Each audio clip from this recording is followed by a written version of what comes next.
IVM.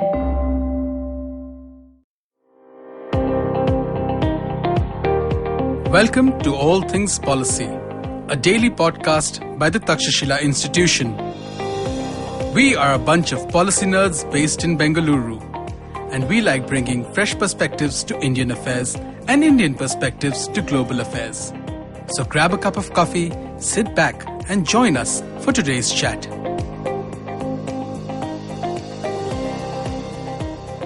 Hello and welcome to the new episode of All Things Policy. As you are aware, China and India have initiated the disengagement process at Pangong Tso in eastern Ladakh. Pangong Tso was one of the 5 standoff points between the two countries, others being patrolling point at Gogra Hot Springs area, the Galwan Valley, and the approach road to the Depsang Plains. India's Defence Minister Rajnath Singh made a statement in the Indian Parliament claiming that the two countries will take up other standoff points 48 hours after the Pangong disengagement is completed. The Indian Army has reportedly hinted that the Pangong disengagement will be completed by this Thursday, that is tomorrow, and the two countries will engage in the 10th round of corp-level commander meeting for the disengagement in Gogra and Hot Springs area. To discuss disengagement process and the future of Sino-Indian ties, we are joined by Lieutenant General Dr. Prakash Menon, Director Strategic Studies Program at the Takshashila Institution, and Manoj Kewalramani, who heads the Indo-Pacific and China divisions at the Takshashila Institution. Welcome, gentlemen. Thank you. Thanks, Suyash. Let me start with you, General Menon. Could you briefly tell to our listeners on what is happening at Pangong?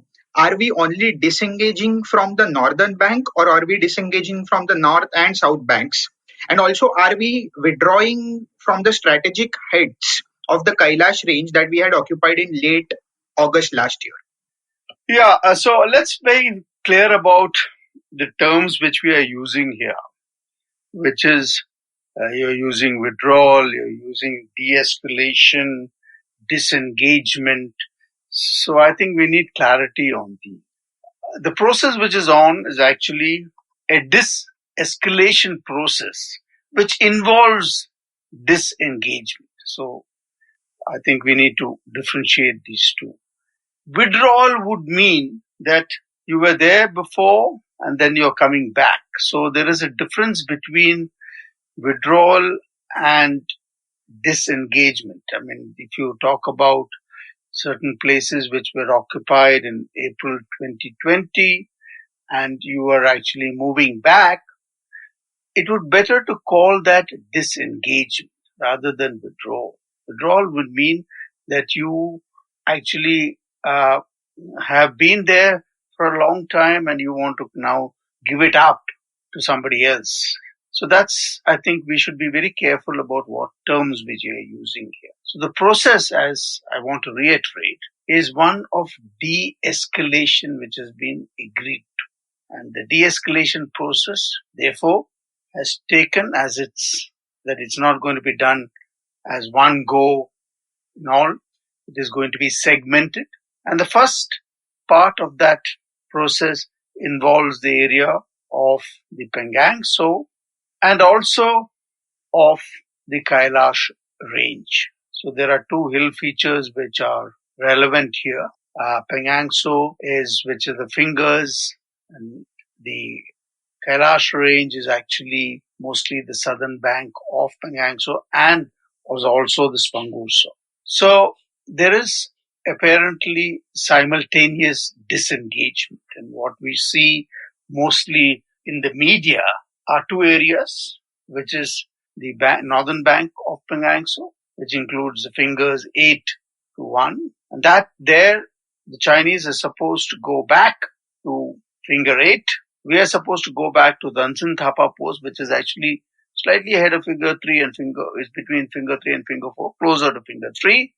And then there it has been agreed that till such time, and that time is not unknown, at least as part of the initial disengagement, no patrolling will be carried out. It is necessary to remind ourselves that this was an area where the Chinese had blocked us at moving ahead of finger 4 and patrolling areas up to Finger 8. They'd also constructed a whole lot of fortifications, administrative setups, and so on, which, as per the agreement, is now to be dismantled and landforms are to be restored. So right now, this process is on. And of course, on the Kailash Range too, which India had occupied in end of August, we would also be moving back. And moving back means that we would be in the vicinity, not very far away, depending upon the type of the elements of military force which are there. They would move back up to a particular point. That must be part of the agreement, and there were reports that this agreement is a signed one, although it's not been confirmed officially. So the point is that the process of disengagement is on. And I do not think that, as you say, that it will be possible for this to be carried out.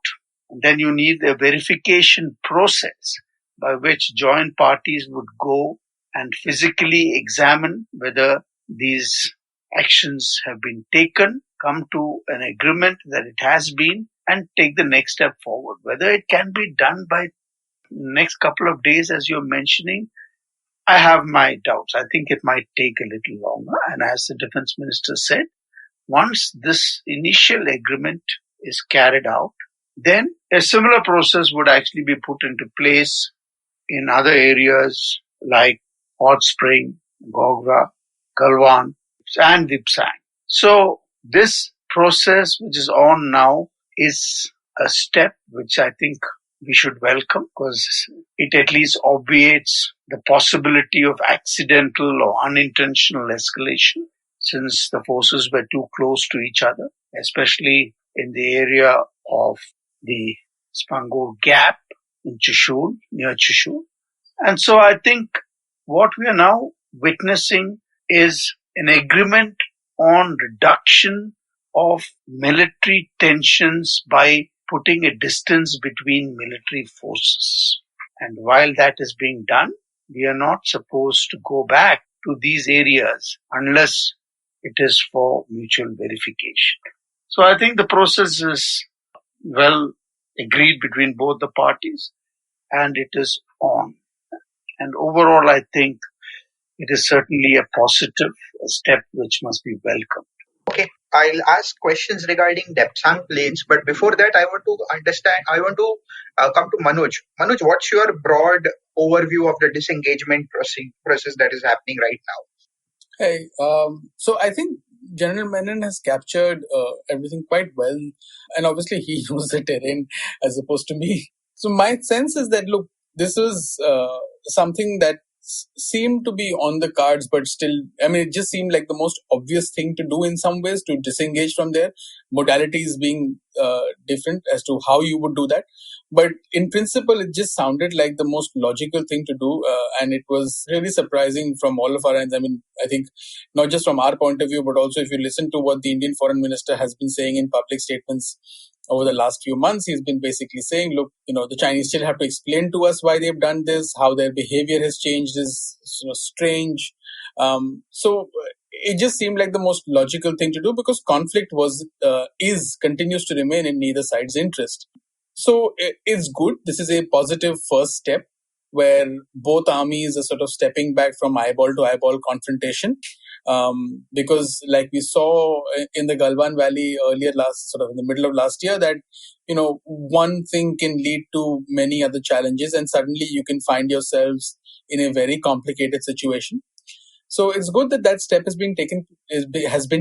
But again, like General Menon pointed out, this is a process.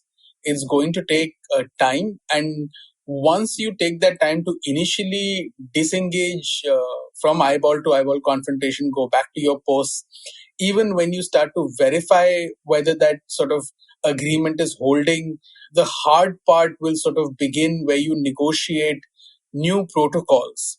And then those protocols become matters of practice and that matters of practice becomes, institutionalized. So those are the kind of things, if you're going to see long-term peace and tranquility, those are the kind of things that we need to sort of look at.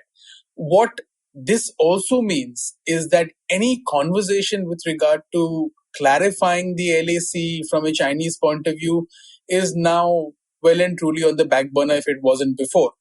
They were anyway not doing it, but right now, it's like you've again gone so many steps back that you're going to come back to where you were, about a year and a half or so ago. And that's again a challenge, right? And I presume the Chinese have learned something from this. They should have learned that, a clarified LAC is in their interest too. Whatever their clarification or whatever their claim is, at least it needs to be clarified. So I'm hoping that those are the kinds of lessons that they've drawn, although I'm very skeptical if that would be the case. But yeah, in general, it's a good first step. It's a good positive step in terms of getting the threat of conflict pushed a little bit back and trying to negotiate some sort of a way out of what had become an intractable situation. From the point of view of the soldiers also, I mean, if you just think of it, this is harsh terrain, terrible winter, and it's really good that at least you're moving back from that position that you were in. So in that sense, yes, it's a good start. We'll have to see how it goes. The buffer zone in Galwan, from what we understand, has held up after the last sort of clash. But then again, we don't know enough about the situation on the ground. So one would hope that this would also hold up, but how long and when patrols would start is another issue that we keep in mind. I think we should remind ourselves that the Galwan incident took place during a process of verification, which actually was an agreement which had already taken place between the military commanders. And that's when actually Galwan has happened. So we are, it might be little too early to jump the gun unless this verification is complete and both sides have agreed that what they have come to as an agreement has been implemented on the ground. And that's not going to be so easy, but it can be done. Okay. General Menon, I have to ask one more question to you. It's about Depsang Plain issues. The Indian Army and the government of the day have repeatedly emphasized on the fact that the Depsang issue predates the current crisis. And that's why it has to be addressed separately. How do we make sense out of this? Well, actually, as far as this crisis has been concerned, I think we have been talking about restoring the status quo ante of April 2020. And Depsang, which is the blockage of our patrols towards certain patrolling points at a place called Y Junction, had already happened the previous year in 2019. So it is true that it has taken that particular issue has happened before. In fact, it happened in 2013 and it was resolved. But I see no reason why that should also not be a part of the present disengagement and de-escalation which we are talking about, because that is also another point of friction. There also, there is a certain amount of proximity which is increased, and any proximity should actually be what we should try to distance. So it is correct that it's not part of this crisis. It had happened before, but we need to resolve this as part of the resolution to this crisis itself. Manoj? Yeah, I mean, I don't have anything additional to add on Depsang. I think, again, it's one of those issues that we need to resolve. And one hopes that the Chinese side will be much more amenable to sensible conversation after having spent 8 months of their energy, their focus on what essentially is a fruitless activity. And I hope that they've also got that lesson. And that they would want to sort of maintain peace and tranquility like they keep talking about. So one hopes that they've learned those lessons and we can actually address Depsang also in terms of a mutually agreeable solution rather than wasting treasury blood sweat for no reason. Okay. Manoj, now you follow China-India relations closely. So what are the Chinese scholars saying on the Sino-Indian dispute? I believe there is no major statement by any of the Chinese leaders on the standoff. Also, there are contradictory approaches. So, for instance, India is saying that problems on LAC will hamper bilateral issues, and China is constantly, repeatedly saying that these two should be kept separately. So, what is the Chinese understanding of these issues? I think the first thing, like you pointed out, right, that there is a difference in how we both frame the issue. And within that difference, the difference itself sort of exposes who the aggressor is. It's clear it's the aggressor who's essentially saying that, look, you cannot associate the border issue with the broader relationship. If India were the aggressor, the Chinese would not be saying that. So that's the first thing which sort of punches a hole in the rest of the narrative that the Chinese tend to put out, that this happened because of Indian adventurism. So that's the first point that I want to make. The second point that I want to make is that the Indian argument makes sense, right? You cannot have soldiers dying at the border, and you cannot have that degree of confrontation at the border while you assume that the rest of the relationship will function normally. Beijing doesn't do that with the rest of the world. How does it expect India to do that? So, and that argument remains, and that fundamental difference remains. I think Beijing's got the message that this is not going to happen anymore. You can't continue to sort of, create tensions at the border while expect that trade, economics, and the rest of it will go.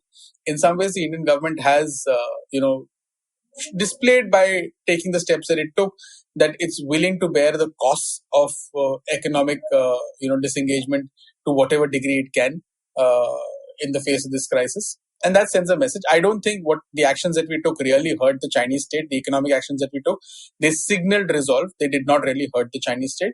But that's again something for them to keep in mind. That those are the kind of costs that India is saying it will be okay bearing. In terms of what the Chinese scholars are saying, look, on disengagement, ever since this was announced, there's been very little that's been out in the Chinese media or in sort of official media or among sort of, other social media and so on. And that's largely because it's the new year in China. This is the week where you've got the year of the ox beginning. People have gone home. The foreign ministry is not doing press conferences. If you read People's Daily, PLA, Daily Xinhua, the coverage is very stale. There's no additional material that's been put out, and even the editions are smaller. So I think that's one of the reasons why you're not getting too much content. Secondly, in general, throughout this crisis, throughout sort of since April 2020, you've not seen Chinese official media really comment enough. They've been fairly quiet compared to what they did in Doklam. Doklam was in some ways an exaggerated reaction. This one, they've been extremely quiet. They've basically reproduced official statements. So that's, how they've reacted. In terms of Chinese scholars, there's been discussions amongst, India watchers in China about the nature of the crisis, about, like I said, part of the conversation is about how and why India believes that it has the space to provoke a crisis with China. And their argument is that, well, India was emboldened by, American hostility and Chinese weakness amid the pandemic. And although India must not be emboldened by it because, it has its own problems and China is 5 times larger as an economy and so on and so forth. That's the argument, that's largely the narrative that they've put out. They also look at, India being driven by a nationalistic government, which is seeking greater legitimacy. And in that sense, it serves a domestic audience by provoking a crisis. So those are the kinds of narratives that they've put out. Again, like I said, in some ways really flawed, because if you look at how officially what they are saying, which is that we don't want the broader relationship and the border issue to be linked, it just tells you who the aggressor was in this situation.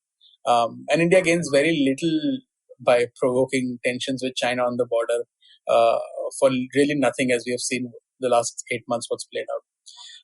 Finally, there's sort of one thread of commentary that I've read, at least after this disengagement was announced, which talks about, how there is structural change happening. The Biden administration might want to re-engage China, which will sort of give India some sort of food for thought in terms of its engagement with China. But also the fact that China should be rethinking how it approached this particular situation. Because, like the commentator said, although it is overwhelmingly superior, its primary interest is East and not West. Its primary threat is East, not West. And that's something that needs to be kept in mind. And to me, that's sort of important thinking that Beijing needs to do internally. What it did last year was provoke crises in every part around it. And my sense is that this year you will see at least some degree of scaling back for more reasons than one, but primarily also because you've got a party centenary to celebrate.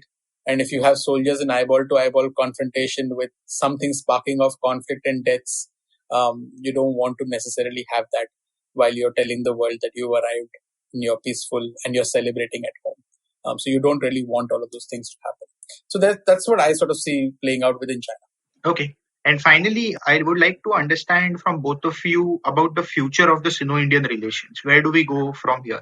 Starting with General Menon. Yeah, so let's first, I think, look at what is presently happening in this disengagement and de-escalation process. And what do we actually make about it in terms of the larger Sino-Indian relationship?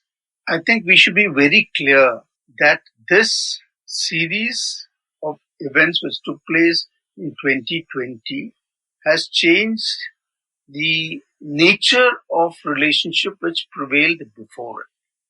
And it's unlikely to be restored to its previous stature for quite some time. Trust being the biggest casualty. That's point one. Point two, as Manoj was explaining, there are a lot of things happening in China which is coming up, centenary, Winter Olympics, even BRICS and so on. And the Chinese would want to now, having reached a line in which they don't see anything coming off it any further, the Chinese probably has taken a decision that for the time being, let's bring this particular portion of military engagement with India to a halt. But that does not mean that it will not occur in future. The Chinese can do similar things in different places. We should not fool ourselves and say that no, this is now mostly resolved, because neither is China, I do not think, going to make any move towards mutually identifying the LAC, and which brings with it the host of problems because of that status of the LAC. So India should be on guard. It should continue its preparations, strengthen itself, make sure that we preempt and react in case the Chinese do a similar thing. So as far as we are concerned, we should be very careful to verify first. Trust, I'm afraid, will take a long time to recover. Also, the major points made here this time is that the Indians have actually displayed the resolve to stand up to the Chinese, their use of military force. And I think it's a lesson probably which the others would have understood. The fact that they tried to do this, and we can speculate why they do it, but I've always been quite certain in my own mind that it has nothing to do particularly with the use of military force and about territorial capture, but that is an instrument to influence the Indian mind about its relationship with the United States. So if you want to test how much this series, this Ladakh venture has impacted the Indian leadership, it will be about how we now strengthen, which we have been wanting to do for a long time, our relationship with the United States, with Japan, with Australia and other countries, the Quad and so on.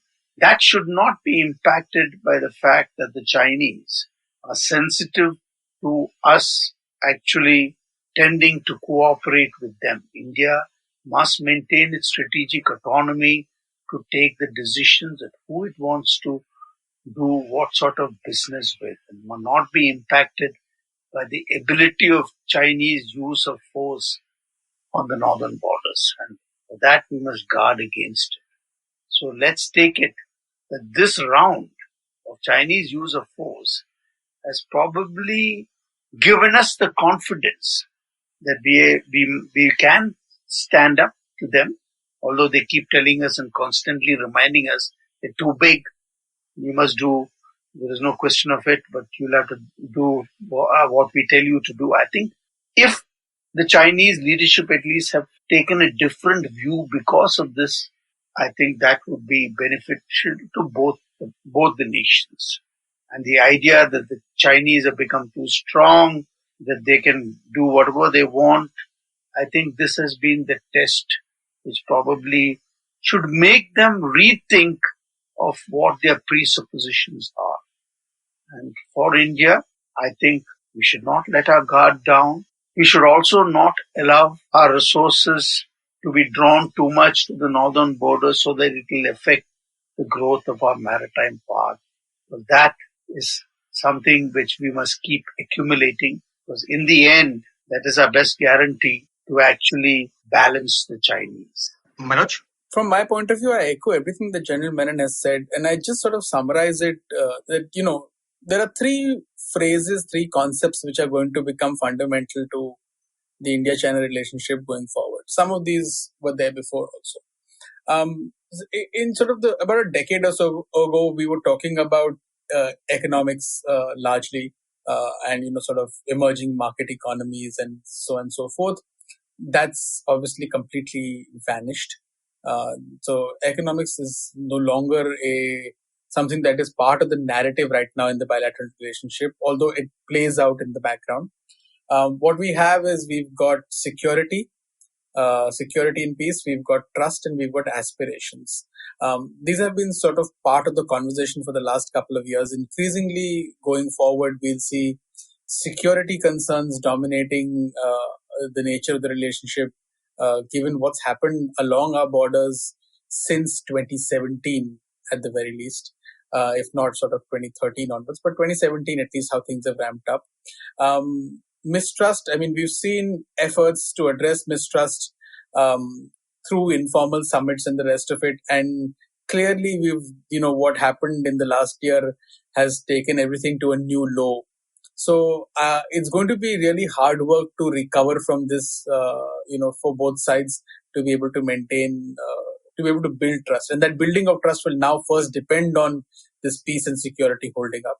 And lastly, it's aspirations, which needs to run simultaneously with the rest of it, and it will feed into building trust.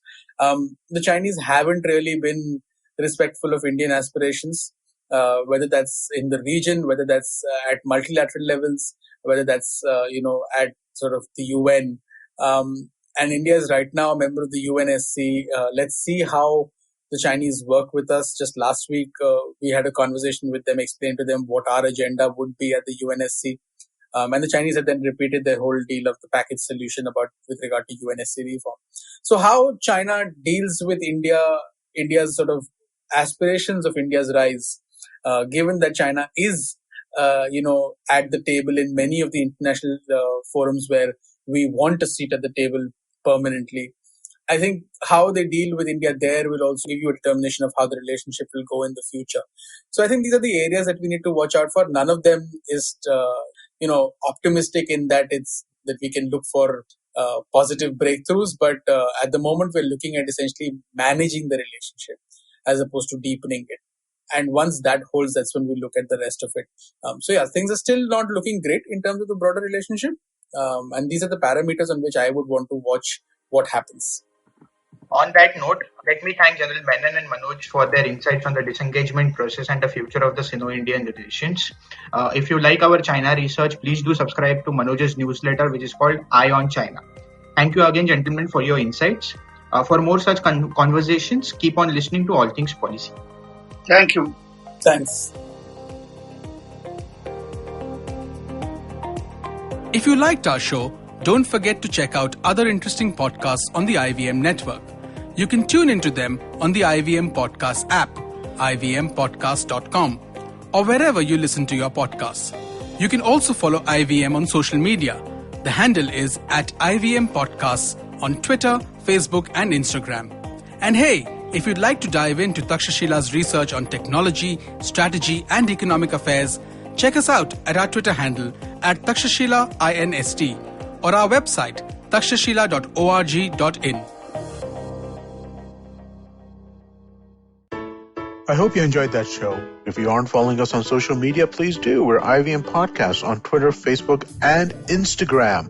Let me quickly thank our sponsors on the network this week. Storytel, thewholetruthfoods.com, and we have a new sponsor in Syed. Thank you all so much for being part of the network. So, this is Valentine's week, and we have a bunch of stuff for you guys. So I'm going to give you a couple of episodes that you could definitely catch up with. Agla Station, Season 2, Episode 12, Be Our Valentine. Ritasha and Ayushi have a little bit of talk about love and all the rest of the stuff that goes wrong with that. On The Habit Coach, episode 396, Ashton Doctor did an episode which went into the much-debated origins of Valentine's Day. Also, do check out Candid Kannan with Siddharth Kannan featuring Govinda and his wife Sunita Ahuja. He talks to them about amazing 33 years together. But you know what, folks? If you want to hear more about these Valentine's Day things, what I suggest is go to our webpage, ivmpodcast.com/blog. And on the blog, we're going to post a bunch of different playlists that we've created for all the various major services. So if you're feeling in the mood for love, do check that out. You'll definitely enjoy it. Just a quick note on a few other noteworthy episodes this week. Nankari Kunal Vijayakar was the guest. They spoke about street food with him. On Simplified, they talk about vaccinating 1 billion people, then the logistical and administrative task in front of us. And on the Wire Talk, Siddharth talks to Devdutt Mukhopadhyay about the human cost of internet shutdowns. And with that, I hope to see you again next week. In a world of masks, you can't see our lips smile. But that's fine, because our eyes smile, our hearts smile, our entire being smiles. And when you hear of ordinary Indians doing extraordinary things, the nation smiles. A happy and beautiful smile. You can catch Smile India with Shifa Maitra every Monday and Wednesday on the IVM Podcast website, app, or wherever you get your podcast from. It's a 5-minute smile.